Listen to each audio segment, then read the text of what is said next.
മുഹമ്മദ് നബി സല്ലല്ലാഹു അലൈഹി വസല്ലമയുടെ പ്രവാചകത്വത്തിന്റെ തെളിവുകൾ വിശദീകരിക്കുന്ന പരമ്പര ഏകദേശം അവസാനത്തിലേക്ക് അടുക്കുകയാണ്. യുദ്ധങ്ങളുമായി ബന്ധപ്പെട്ട് റസൂലുള്ളാഹി സ്വല്ലല്ലാഹു അലൈഹി വസല്ലമ നടത്തിയ ഇടപെടലുകൾ വളരെ ശ്രദ്ധേയമാണ്.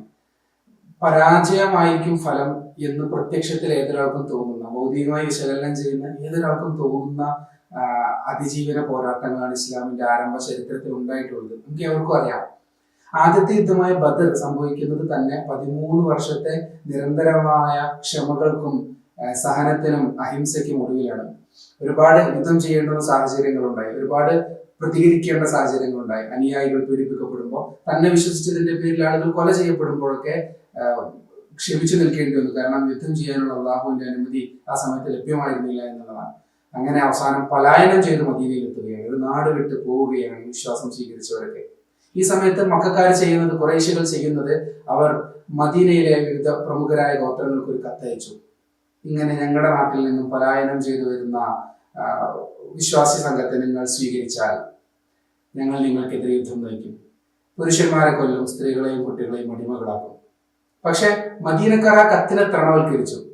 എന്തുകൊണ്ടെന്നാൽ അവർക്കിടയിൽ ഏറ്റവും വലിയ പ്രശ്നമായിരുന്നു ഔസ് ഖസ്റജ് ഗോത്രങ്ങളുടെ തർക്കം. പുണ്യനബിയുടെ ആഗമനത്തോടുകൂടി ആ തർക്കം പരിഹരിക്കപ്പെട്ടു. ഇനി അവർക്ക് അതിനേക്കാൾ വലിയ ഒന്നുമില്ല. അതുകൊണ്ട് തന്നെ മക്കക്കാരുടെ ഭീഷണിയെ അവര് അവഗണിച്ചു കളഞ്ഞു. ആയിരിക്കെയാണ് അബൂ സുഫിയാന്റെ നേതൃത്വത്തിൽ മക്കക്കാർ ഒരു വൻ കച്ചവട യാത്രയ്ക്ക് പോകുന്ന വിവരം റസൂലുള്ളാഹി സ്വല്ലല്ലാഹു അലൈഹി വസല്ലം അറിയുന്നത്. ഒന്ന്, പലായനം ചെയ്യുന്ന സമയത്ത് വിശ്വാസികൾ മക്കയിൽ ഉപേക്ഷിച്ച സ്വത്ത് അതിലുണ്ട്, അത് വിശ്വാസികൾക്ക് അവകാശപ്പെട്ടതാണ്. രണ്ട്, ഈ കച്ചവട യാത്ര കഴിഞ്ഞു വരുമ്പോൾ അവർക്ക് കിട്ടുന്ന സമൃദ്ധി, സാമ്പത്തിക അഭിവൃദ്ധി മദീനയിലേക്ക് വന്ന് വിശ്വാസികൾക്കും അതുപോലെ അവരെ സഹായിച്ച മദീനക്കാരായ അൻസാരികൾക്കുമെതിരെ യുദ്ധം ചെയ്യാൻ അവർ ഉപയോഗപ്പെടുത്തും. അതുകൊണ്ട് തന്നെ എങ്ങനെയെങ്കിലും ആ കച്ചവട സംഘത്തെ തടയണം. അതിനായി പുണ്യനബി ആളുകൾ അയച്ചു. പക്ഷെ അള്ളാഹുവിന്റെ വിധി ആ യുദ്ധം നടക്കണമെന്നായിരുന്നു, അതിനനിവാര്യമായ ഏറ്റുമുട്ടലുമായിരുന്നു. അതുകൊണ്ട് ആ കച്ചവട സംഘത്തെ തടയാൻ ആ സമയത്ത് കഴിഞ്ഞില്ല. ഉടനെ അബൂ സുഫിയാൻ വിവരമറിയിക്കുകയും വൻ സൈന്യം, ഒരുങ്ങി നിൽക്കുന്ന സൈന്യം യുദ്ധത്തിന് വരികയും ചെയ്തു. 1000-ഓളം പേർ അതിലുണ്ടായിരുന്നു. 100 കുതിരയും 700 ഒട്ടകവും, എല്ലാവരുടെയും കയ്യിൽ ആയുധങ്ങളുമുള്ള ഒരു സായുധ സേനയാണ് ഇങ്ങോട്ട് വരുന്നത്. വിശ്വാസികളാകട്ടെ 300 ചില്ലുവാനും പേർ, 2 കുതിര, 70 ഒട്ടകം, നാമമാത്രമായ ആയുധങ്ങൾ. എങ്ങനെ നോക്കിയാലും പരാജയം ഉറപ്പുള്ള ഒരു സംഘമാണ് പോകുന്നത്. ഇത്തരത്തിലുള്ള ഈ ഏറ്റുമുട്ടൽ നടക്കുന്നതിന്റെയൊക്കെ മുൻപ് പ്രവാചകൻ സല്ലല്ലാഹു അലൈഹി വസല്ലമ വരാൻ പോകുന്ന വിജയത്തെക്കുറിച്ച് അനുയായികളെ ഓർമ്മപ്പെടുത്തുമായിരുന്നു. അവർക്ക് മുമ്പിൽ പ്രവചനം നടത്തുമായിരുന്നു. അത് അവരുടെ ആത്മവിശ്വാസം വർദ്ധിപ്പിക്കും. ഇത് വെറുതെ ആത്മവിശ്വാസം വർദ്ധിപ്പിക്കാൻ വേണ്ടി മറ്റു സൈനിക കമാൻഡർമാർ ചെയ്യുന്നത് പോലെയുള്ള ഒരു പാഴ്വേലയല്ല. പാഴ്വേലയാണെങ്കിൽ ആ യുദ്ധം കഴിഞ്ഞാലും ഇവിടെ പ്രബോധനം നിലനിൽക്കണം, ജനങ്ങൾ അവിശ്വസിക്കും. അല്ലെ, പ്രവചിച്ചു, അതുപോലെ നടന്നില്ല എങ്കിൽ നബി വ്യാജനാണ് എന്നവർ കരുതും. ഇത് അള്ളാഹുവിന്റെ റസൂലാണ് എന്ന ഉറപ്പിന്മേലാണ് തങ്ങളുടെ സകല സൗകര്യങ്ങളും അവർ സഹിച്ച് ത്യജിച്ച് സത്യത്തിന് വേണ്ടി സമർപ്പിച്ചത്. അതുകൊണ്ട് ഇത് വ്യാജമാകാൻ പാടില്ല. എങ്കിലും പുണ്യനബി എല്ലാ യുദ്ധങ്ങളുടെ മുൻപും അനുയായികളെ വരാൻ പോകുന്ന വിജയത്തെ കുറിച്ച് ഓർമ്മപ്പെടുത്തുമായിരുന്നു, അവരുടെ ആത്മവിശ്വാസം വർദ്ധിപ്പിക്കാൻ വേണ്ടി. ബദർ യുദ്ധം നടക്കുന്ന സമയത്തും പുണ്യനബി സല്ലല്ലാഹു അലൈഹി വസല്ലമ അത് എല്ലാവരെയുമല്ല, പ്രധാനികളെയൊക്കെ അറിയിച്ചു കൊടുക്കും. ഇത് വിശുദ്ധ ഖുർആനിലും ഈ പ്രഖ്യാപനമുണ്ട് കേട്ടോ. സൂറത്തുൽ ഖമറിലെ 45-ാമത്തെ വചനമുണ്ട്. സയുഹ്സമുൽ ജമഉ വയുവല്ലൂന ദുബുർ. ഹിജ്റയ്ക്ക് മുൻപ് ഇറങ്ങിയ വചനമാണിത്.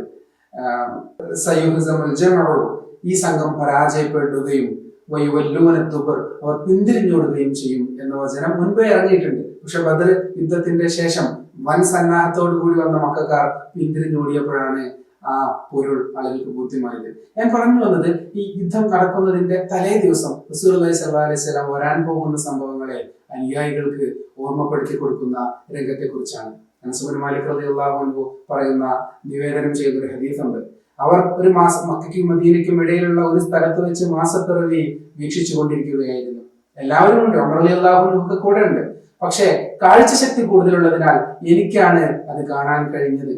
അങ്ങനെ ഞാൻ അത് കണ്ടു, മറ്റാരും കണ്ടില്ല. ഈ സമയത്ത് ഉമർ റളിയല്ലാഹു അൻഹു ബദർ യുദ്ധത്തിന്റെ തലേ ദിവസം പുണ്യനബി പറഞ്ഞ പ്രവചനം ഓർത്തെടുക്കുന്നു.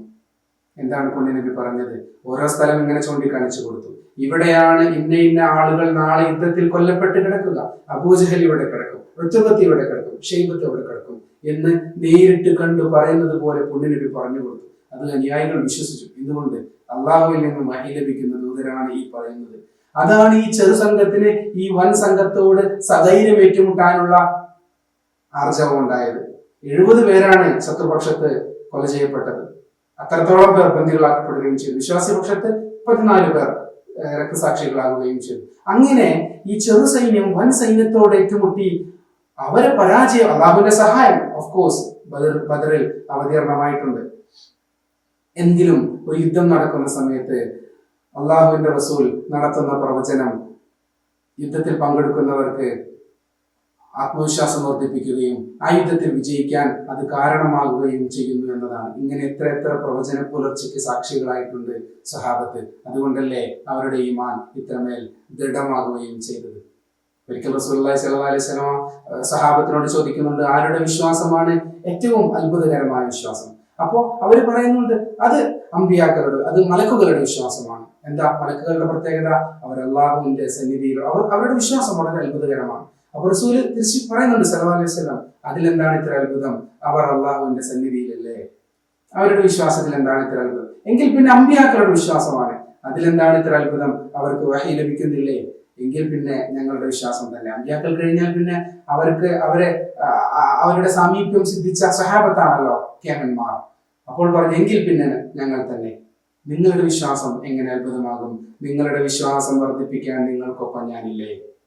കാരണം പുണ്യനബിയുടെ ഓരോ അനക്കാടക്കങ്ങളും ഓരോ മൗന സംസാരങ്ങളും അവർക്ക് ബോധ്യപ്പെടുത്തുകയായിരുന്നു ഇത് അള്ളാഹുവിന്റെ റസൂലാണ് എന്ന്. അവർക്ക് നിരന്തരം ബോധ്യപ്പെടുത്തുന്ന കാര്യങ്ങളായിരുന്നു. എന്നിട്ട് സഹബത്ത് പറഞ്ഞെങ്കിൽ ഞങ്ങൾക്കറിയില്ല ആരുടെ വിശ്വാസമാണ് അത്ഭുതം. പുണ്യനബി നമ്മെക്കുറിച്ച്, പിൽക്കാലക്കാരെ കുറിച്ച് വാചാലനാകുകയാണ്. ഇനിയൊരു ജനത വരാനുണ്ട്, എന്നെ കാണാതെ എന്നെ വിശ്വസിക്കുന്നവർ. ഖുർആനിന്റെ അവതീർണത്തിന് സാക്ഷികളാകാതെ ഖുർആനിന്റെ ദൈവവചനം എന്ന് അംഗീകരിച്ച് പലവരും പാരായണം ചെയ്ത് പഠനം നടത്തുന്നവർ, അവരുടെ വിശ്വാസമാണ് അത്ഭുതകരം എന്ന് പറയുന്നത്. കാരണം സ്വഹാബത്ത് ഇത് അനുഭവിക്കുകയാണ്. ഈ സ്ഥലത്ത് ഉത്ബ, ഇവിടെ ഷൈബ, ഇവിടെ അബൂജഹൽ മരിച്ചു വീഴും എന്ന് പുണ്യനബി തലേ ദിവസം വിരൽ ചൂണ്ടി പറഞ്ഞെടുത്ത് തന്നെ ആ ശവശരീരങ്ങൾ കാണുമ്പോൾ ആ സ്വഹാബത്തിന്റെ ഈമാനിക വർധനവ് നമുക്ക് ഊഹിക്കാൻ പറ്റുന്നതാണല്ലോ.